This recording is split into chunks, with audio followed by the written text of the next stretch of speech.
Or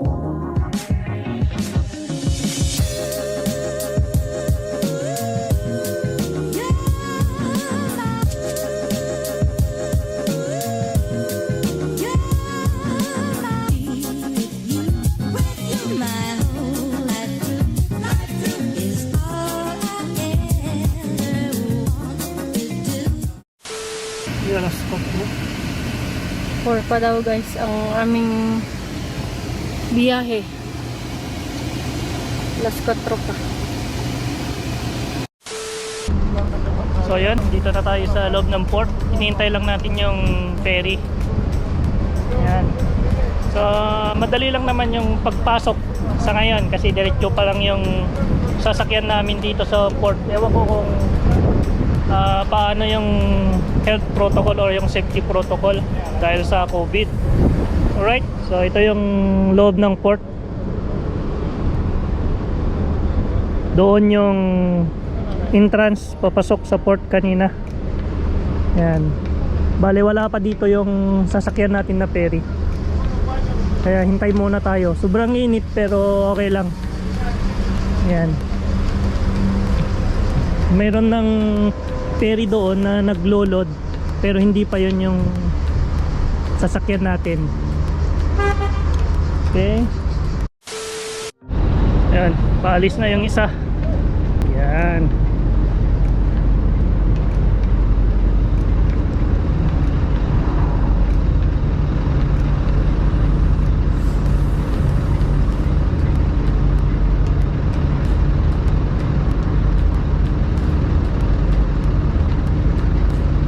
Mas mabagal lang to. Luma na pati.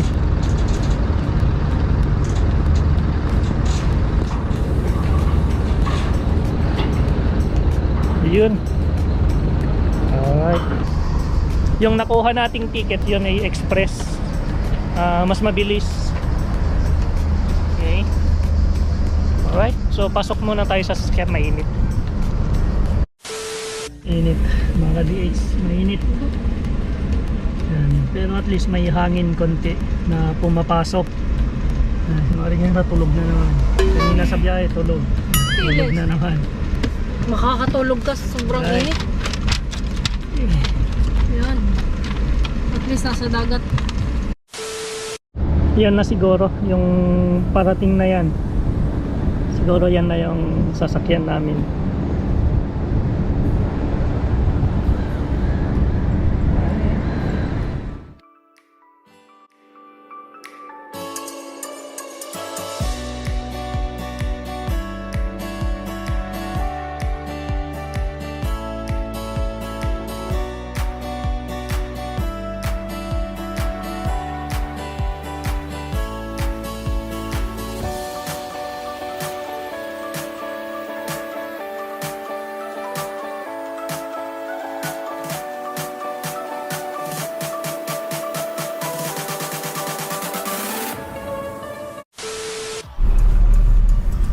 So yan guys, lumipat tayo ng pwesto dahil dito naman pala nagparada. Alpha. Siya? Bita ano? Dito sa may B. Yan. Yan, nagche-check guys. Video mo vlog mo.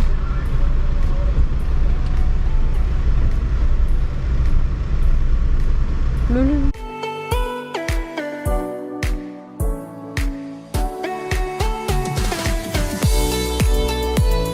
Yun guys, bale chinek na yung certificate na hawak namin dun sa na kami ay galing o gumaling sa COVID. Tapos ito na lang yung ticket namin papakita mamaya pagkapasok na lang sa ferry.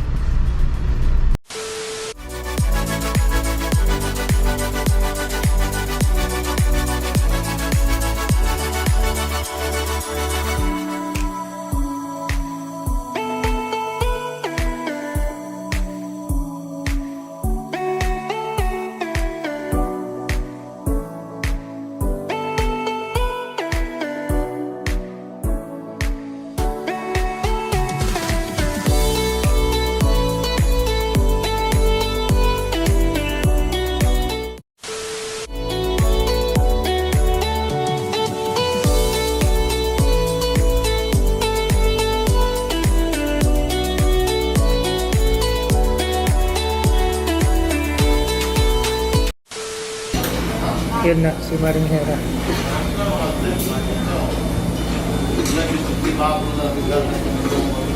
Ayan, kung makikita nyo, kunti lang yung tao dito sa loob. Nasa labas sila lahat. Takot silang pumasok. Coffee time!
See the sun goes down, driving lights in hearts, counting trees around.